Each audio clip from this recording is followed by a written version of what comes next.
तो किस प्रकार माटी और धरती माँ के संवाद के माध्यम से हम गुरु और शिष्य की वार्ता को ही सुन रहे थे, तो धरती माँ ने माटी की वह पूरी की पूरी बात जो धरती ने सुनाई थी उसके मुख से सुन ली और धरती माँ संतुष्ट है कि अब उसकी बेटी माटी अपनी यात्रा की जो भी बारीकियां हैं वह उसने अच्छे से समझ ली हैं और यात्रा कैसे करनी है एक एक बात उसने अंतरंग में उतार ली है। वह अब पूरी तरह समर्पित होके उसको जो गढ़ने वाला है शिल्पी उसकी प्रतीक्षा में है। तो जैसे ही उसने कहा कि प्रभात में कुंभकार आएगा, पतित से पावन बनने समर्पण भाव समेत उसके सुखद चरणों में प्रणिपात करना है, तुम्हें अपनी यात्रा का सूत्रपात करना है तुम्हें। मतलब सुबह तुम्हें अपने कार्यस्थल को ले जाने के लिए माटी को खोदने के लिए कुंभकार स्वयं तुम्हारे समीप आएगा। उसके कर कमलों में चरण कमलों में अपने समर्पण के साथ तुम्हें बिल्कुल समर्पित हो जाना है। बाकी सब कार्य तुम्हारे जीवन के उत्थान के सभी प्रयास तो वही करेगा। आपको अपना समर्पण पूरा उसके चरणों में समर्पित कर देना है। बस तुम्हारी यात्रा प्रारंभ हो गई। आगे बोलती है धरती माँ, उसी के तत्वाधान में तुम्हारा अग्रिम जीवन स्वर्णिम बन दमकेगा। परिश्रम नहीं करना है तुम्हें, परिश्रम वह करेगा उसके उपासकों में उसकी सेवा शिल्प कला पर अविचल चितवन दृष्टिपात करना है तुम्हें। अपनी यात्रा का सूत्रपात करना है तुम्हें। अपने अपने कारणों से सुसुप्त शक्तियां लहरों सी व्यक्तियां दिन रात बस ज्ञात करना है तुम्हें। अपनी यात्रा का सूत्रपात करना है तुम्हें। यह पंक्ति बार बार आ रही है, अपनी यात्रा का सूत्रपात करना है। तो हर व्यक्ति कोई ना कोई यात्रा में लीन है। वह जितना समर्पित होकर उस यात्रा के प्रति अपने कदम बढ़ाएगा उसकी यात्रा उसमें ही आनंद संपन्न होगी। तो वह चाहे मोक्ष मार्ग की यात्रा हो चाहे संसार की यात्रा हो, आपने लक्ष्य कोई भी बनाया हो, लक्ष्य के प्रति आपका समर्पण भाव कितना है, वही समर्पण भाव ही आपको लक्ष्य तक पहुंचाने में कारगर भूमिका अदा करेगा। आपने जो सोचा है बस उसूल पर चले, वही बात है। तो सबसे पहले यात्रा के लिए लक्ष्य निर्धारित होता है। लक्ष्य का निर्धारण के बाद योग मार्गदर्शक की खोज होती है कि कौन उस लक्ष्य तक पहुंचने में हमारा मार्गदर्शन प्रदान करेगा या वहां तक पहुंचा देगा। तो मोक्ष मार्ग के लिए एक योग्य गुरु की खोज की जाती है कि वह गुरु ही इस मार्ग का हमें मार्गदर्शन करेगा, हमें उंगली पर कर वही चलाएगा।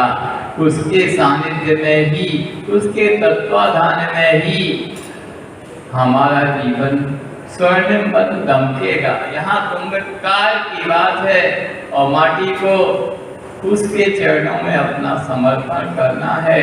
उसे यह समझना है कि जो कुंभकार आने वाला है वही उसको चमकाएगा और कोई नहीं। इसमें लिखा है पंक्तियों में, परिश्रम नहीं करना है तुम्हें, माटी को कोई परिश्रम नहीं करना। परिश्रम को तो कुंभकार करेगा। इसे तो अपने सभी दुलार छोड़कर सभी अपनी जो अंतरंग में पहले वह थे व्यथाएं थी, वह सब छोड़कर सबको तिलांजलि देकर माटी को कुंभ काल के प्रति समर्पित बस होना है।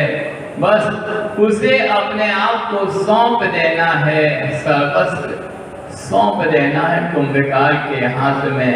मतलब जो भी रूप में ढालेगा तो कुंभकाल ही मुझे ढालेगा।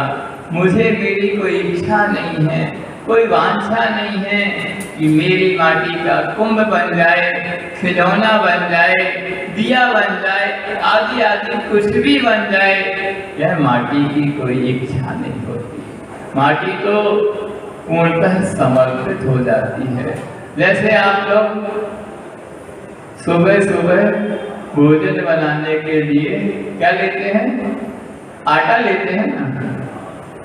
तो आटे की कोई इच्छा नहीं होती, आटा नहीं चाहता। आटे को मालूम भी नहीं है कि उसकी रोटी बनाई जाएगी अथवा पूड़ी बनाई जाएगी अथवा पराठे बनाए जाएंगे अथवा कचौड़ी बनाई जाएगी। वह तो पूर्णतः समर्पित होके जो पाक शास्त्री है आपके प्रति समर्पित है। आप उसका कुछ भी बना दो, रोटी बना दो, पूड़ी बना दो, पराठे बना दो, कचौड़ी बना दो अथवा जो भी बाटी बाफले जो भी बना दो, वह आपके हाथ में है। और सुनो, एक चीज और जैन दर्शन का एक बहुत गूढ़ रहस्य है। आप सोच रहे कि रोटी बनाने वाले आप हैं, आप यह भ्रम में हैं। कुंभकाल सोच रहा है कि घट बनाने वाला मैं हूँ, वह भी बहुत भ्रम में है। और हम कोई भी चीज के निमित्त मात्र हैं। आप भी रोटी बनाने में निमित्त हैं। जैसे रोटी बनाने में बहुत सी सामग्री शक्ति की आवश्यकता होती है। एक चूल्हा चाहिए, चाहे वो पुराने जमाने का हो, लकड़ी वाला चूल्हा हो, चाहे गैस चूल्हा हो, या कोई अग्नि चाहिए है। दूसरा एक तवा चाहिए है। या तवा के अलावा पहले के जमाने में कैलों में बनते थे, खुले में भी वही बोलते हैं, कुछ और नाम तो नहीं है उसका। तो कैलों में बनती थी अथवा और किसी भी संसाधन से बनेगी अब आधुनिक जमाने में। पर अग्नि चाहिए है, तवा चाहिए है, कैलो चाहिए, जो भी चाहिए है। और उसको कैसे पलटना है, क्या करना है, ये इतना सब चाहिए है। अब अग्नि भी रोटी बनाने में निमित्त है। बगैर अग्नि के कभी रोटी नहीं बन सकती, बगैर तवे के या कैलों के रोटी नहीं बन सकती। और रोटी बनाने में भी एक व्यक्ति चाहिए है, पाक शास्त्री, जो महिला भी हो सकता है, पुरुष भी हो सकता है, उसमें कोई बाधा नहीं है, दोनों बनाते हैं। अब आज घरों में महिलाएं ही बनाती हैं। अब ये सब निमित्त हैं, अग्नि भी, तवा भी, पाक शास्त्री भी। अब अग्नि और तवा उदासीन निमित्त हैं और जो पाक शास्त्री है, रोटी बनाने वाला व्यक्ति है, वह जीव है, तो वह प्रेरक निमित्त है, वह सक्रिय निमित्त है, वह उदासीन निमित्त है। पर हैं तो तीनों निमित्त। यदि अग्नि नहीं हो तो भी रोटी नहीं बनेगी, यदि कैलो नहीं हो या तवा नहीं हो तो भी रोटी नहीं बनेगी, और यदि व्यक्ति नहीं हो बनाने वाला तो भी नहीं बननी है। अब ये तो सब निमित्त हो गए, पर एक और महत्वपूर्ण घटक है वहाँ, आटा। चाहे वह गेहूं का हो सकता है, ज्वार का हो सकता है, बाजरे का हो सकता है, या मिक्स सभी चीजों का मिश्रण का भी आटा हो सकता है। वह सबसे महत्वपूर्ण घटक है उसमें। उसके बिना रोटी 3 काल में नहीं बनती। रोटी किसकी बन रही है? आटे से ही रोटी बन रही है। तो आटा उपादान करता है, बाकी सब निमित्त हैं। ऐसे ही मिट्टी यहाँ पर उपादान है, मिट्टी ही घट में परिणत हो रही है। कुंभकाल उसमें प्रेरक निमित्त है, बाकी सब चाक, कील, डंडा आदि आदि सभी वहाँ उदासीन निमित्त हैं। तो इतने सब होने पर कार्य घटित होता है। कभी भी कुंभकार कुंभ रूप में परिणत नहीं होगा। परिणत कौन होगा? माटी ही कुंभ रूप में परिणत होगी। यदि कुंभकार कुंभ बनाता तो कुंभकार ही कुंभ बन जाता। नहीं, कुंभकार तो अपने आप में रहता है। कुंभकार के मनो मस्तिष्क में जो कुंभ रूप आकार है वह उसको आदेशित करता है। वह कुंभ रूप अपने हाथों की आकृति प्रदान करता है, चक्का घुमाता है और माटी को वह सीप देने लगता है। तो उपादान में ढली क्या है? माटी है, बाकी सब उसमें निमित्त है। वह कुंभ रूप में ढल नहीं रहे हैं। तो इस यात्रा के दौरान कौन सी चीज किस प्रकार निमित्त में सहयोगी है और कौन सी चीज में स्वयं वह घटना घटित हो रही है, वही वास्तव में उस घटना का कर्ता या उपादान करता है। वैसे ही यहाँ भी मोक्ष मार्ग में ही क्या होता है? स्वयं जो मोक्ष मार्ग में चलने वाला पथिक है वही यात्रा करता है। गुरु तो उसको मार्गदर्शन प्रदान करते हैं, थोड़ा बहुत चलने में सहायता पहुंचा सकते हैं कि भैया ऐसे चलो, तुम्हें ऐसा चलना है। बाकी यात्रा तो स्वयं को ही अपने पैरों से ही करनी होती है। कोई किसी के साथ यात्रा में ऐसा सहयोगी नहीं है कि आपको वहां तक पहुंचा दे, मोक्ष तक पहुंचा दे। कोई नहीं पहुंचा सकता। यदि कोई ऐसा सक्षम व्यक्तित्व हो कि मोक्ष तक हमें पहुंचा सके तो हम उसी की शरण में चले जाएं। हम तो इतना परिश्रम कर रहे हैं, पर कोई ना तो 3 लोक में 3 काल में कोई ऐसा सक्षम व्यक्तित्व हुआ है। सभी ने तप किया है, आदि आदि तपअग्नि में तप किया है, अपने कर्मों को खपाया है और मोक्ष को प्राप्त किया है। तो स्वयं किए जो कर्म स्वभाव फल अपने को ही देते हैं, वह दूसरे को नहीं देते। इसी प्रकार हम मोक्ष की यात्रा में स्वयं करेंगे तो स्वयं पहुंच पाएंगे, दूसरा कोई हमें वहां तक नहीं पहुंचा पाएगा। वह हमारे उस यात्रा के पड़ाव में निमित्त बन सकता है, मार्गदर्शन कर सकता है। आप यदि रास्ते से च्युत हो रहे हैं, मार्ग से भटक रहे हैं, आपकी गति धीमी हो रही है या ऐसा कोई भी व्यवधान आ रहा है तो आपको बार बार संबोधित कर सकता है। आप रास्ते से उतर गए, जैसे कई बार होता है ट्रेन पटरी से उतर जाती है तो उसको पुनः पटरी में लाना होता है। वैसे ही मोक्ष मार्ग में या किसी भी मार्ग पर चलने वाले पथिक भी अपने मार्ग से च्युत हो जाते हैं, भटक जाते हैं, जंगलों में बनी हुई पगडंडियों में फंस जाते हैं। तो ऐसे में मार्गदर्शा, मार्गदर्शन करने वाला पुनः उसको मार्ग पर स्थापित करता है।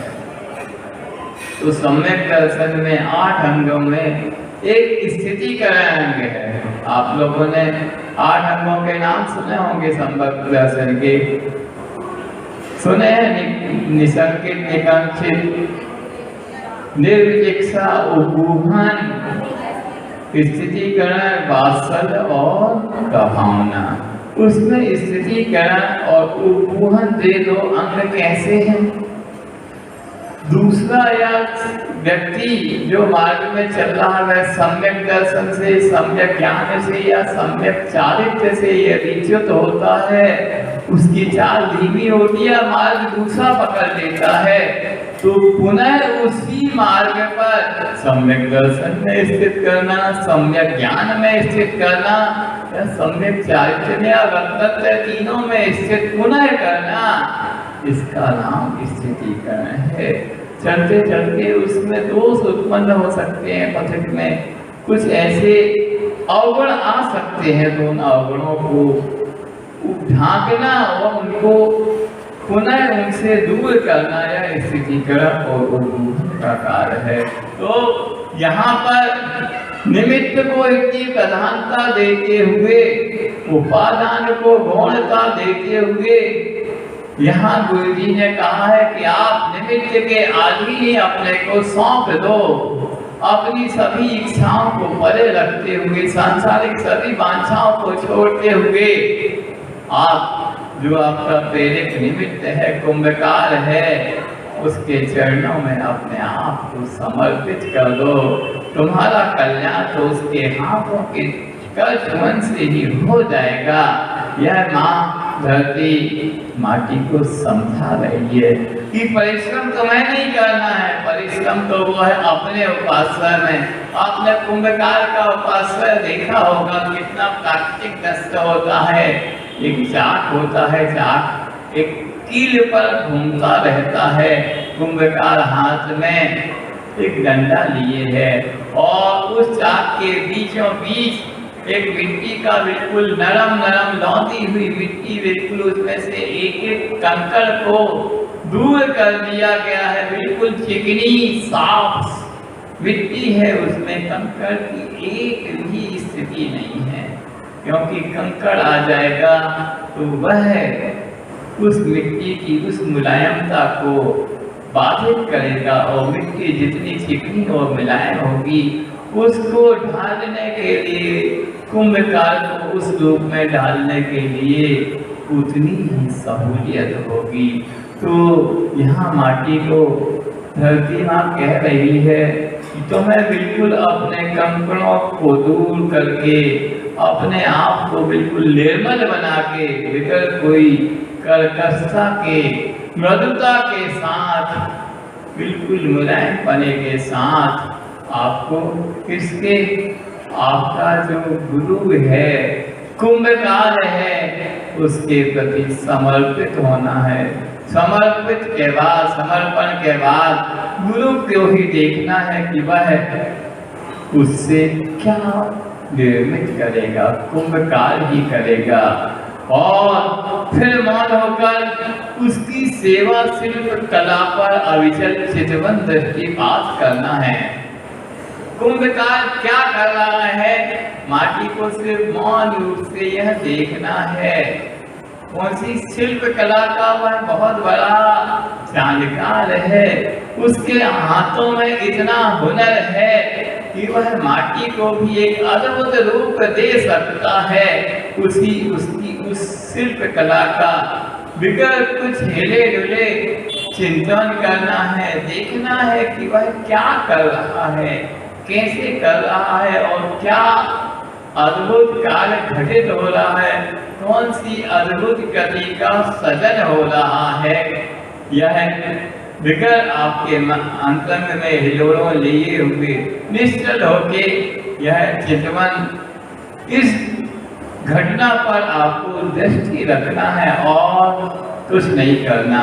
आप देखते जाएंगे कुंभकार अपने हाथों के माध्यम से, अपने उपयोग और योग के माध्यम से उस बिल्कुल माटी को जो समर्पित हो गई है, उसका अपना भी कोई वजूद होते हुए भी उसने पूर्णतः अस्तित्व अपना कुंभकार को ही दे रखा है।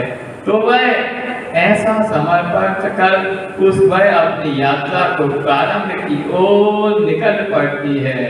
और क्या अपने अपने कारणों से सुसुप्त शक्तियां, लहरों सी व्यक्तियां दिन रात बस ज्ञात करना है, तुम्हें अपनी यात्रा का सूत्रपात करना है।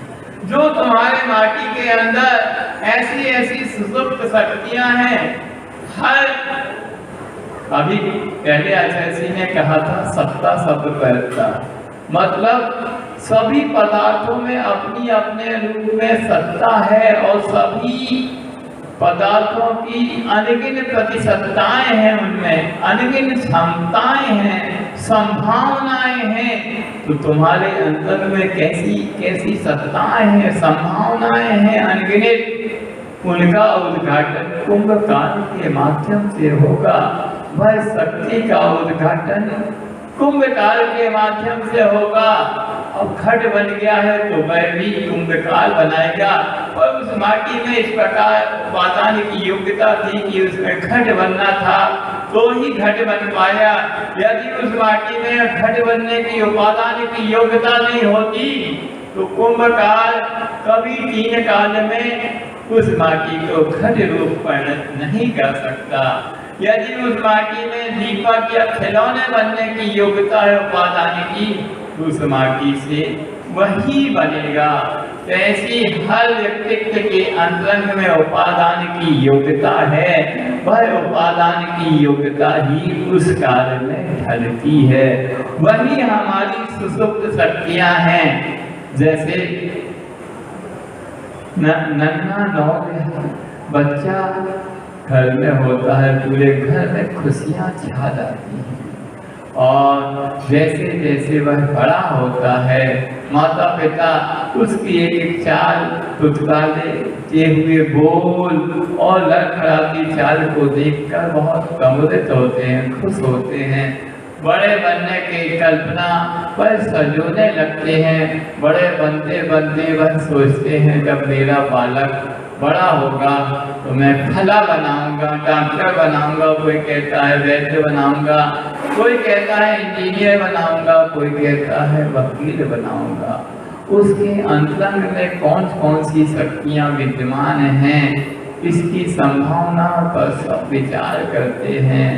और वह तो कुछ बने, पर माता और पिता के बीच में कई बार लड़ाई छिड़ जाती है। माता कहती है हम तो डॉक्टर बनाएंगे, पिता कहते नहीं हम तो इंजीनियर बनाएंगे। ऐसे होते रहते, और उसके योग्यता क्या है इसकी परख सही परख माता पिता को और उनके शिक्षक को करनी होती है। तो वह सुसुप्त शक्तियां जो उस माटी में है या उस बालक में है, उसको योग्य गुरु के द्वारा ही निखारना होता है। और वही उसके उस जो अंतरंग में छुपा बैठा है उपादान की योग्यता और उसकी शक्तियां, उसकी ही व्यक्ति उस कुंभकाल के माध्यम से होती है। उसी शक्ति का प्रकटीकरण का नाम है माटी से कुंभ तक की यात्रा। जो उस माटी में शक्तियों का एक प्रकार से उपस्थित है, उन शक्तियों को, छुपी हुई शक्तियों को ही उभारने का नाम है कुंभ काल के द्वारा। कुंभ की रचना या सकारात्मक प्रयोग का नाम ही एक सकारात्मकता की यात्रा ही यह है। तो प्रत्येक द्रव्य में कोई ना कोई शक्ति विद्यमान होती है। ऐसा कोई भी द्रव्य नहीं है जिसमें कोई गुण ना हो, कोई पर्याय ना हो। कहा भी गया है जैनागम में, गुण पर्यायवत द्रव्यम। द्रव्य कैसा है? गुण और पर्याय वाला है। या तो गुण ही गुण हो या पर्याय ही पर्याय हो, ऐसा कोई द्रव्य हो नहीं सकता। जैसे सोने में है पीलापन है, मुलायम है, भारी है, और ये तो उसके गुण हो गए। अब उसकी अलग अलग पर्याय हैं। सोना बिस्कुट में है, मुकुट के रूप में है, हार के रूप में है, अंगूठी के रूप में है, यह पर्याय हैं। किसी ना किसी पर्याय के फल में सोना मिलेगा, और जो गुण है वह तो हमेशा उन गुणों के द्वारा पहचाना जाएगा। गुणों का समापन नहीं होता, उसमें धीमापन, मतलब गुणों में थोड़ा धीमापन या और ज्यादा होना मिलावट आदि शुद्धिकरण के माध्यम से उसमें होता है। तो यह जो यात्रा प्रारंभ हुई है माटी की, उसमें जो सुसुप्त शक्तियां, सोई हुई शक्तियां हैं जिनको अभी किसी ने देखा नहीं है, उन सोई हुई शक्तियों को वह कुंभकाल देखता है कि इस माटी में क्या भवितव्यता है, क्या होने की योग्यता है, क्या बनने की योग्यता है। और वह जब जान लेता है कि इसमें यह बनने की योग्यता है, तभी वह उसको उस रूप में परिणत कर देता है। तो वैसे ही बात है, गुरु से शिष्य की कौन सी बात अनजानी है, सागर को मालूम है बूंद में कितना पानी है। ऐसे ही गुरु अपने शिष्य की एक एक चीज को जानता है। वह समझता है कि उसके उस शिष्य में कौन सी योग्यता है, उस योग्यता का प्रकटीकरण भी कैसे करना है। हमारे चैनल से जुड़ने के लिए सब्सक्राइब बटन पर क्लिक करें और बेल आइकन में ऑल को क्लिक करना ना भूलें, ताकि आप हमारे चैनल से जुड़े किसी भी अपडेट को मिस ना कर पाएं। जय जिनेंद्र।